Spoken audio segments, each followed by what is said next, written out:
என்ன யானை ரொம்பவே ஆக்ரோஷத்தோட மரத்தை உடைச்சு கீழே தள்ளிடுச்சு. ஆனா அது எதுக்குன்னு தெரியுமா?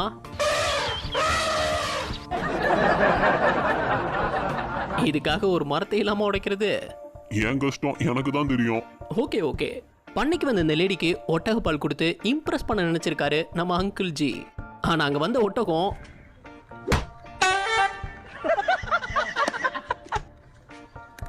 விட்டுது பாருங்க ஒரு எத்து.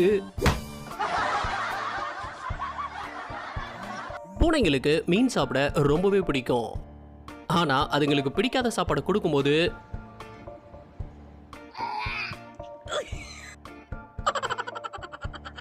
ஓனர் வீட்டுக்குள்ள நாய்ங்க வந்து போறதுக்கு புதுசா ஒரு வழியை உருவாக்கி இருந்திருக்காரு. ஆனா அதோட விளைவு அட் டைம்ல 2 புகுந்ததுல டோர் தனியா வந்துருச்சு.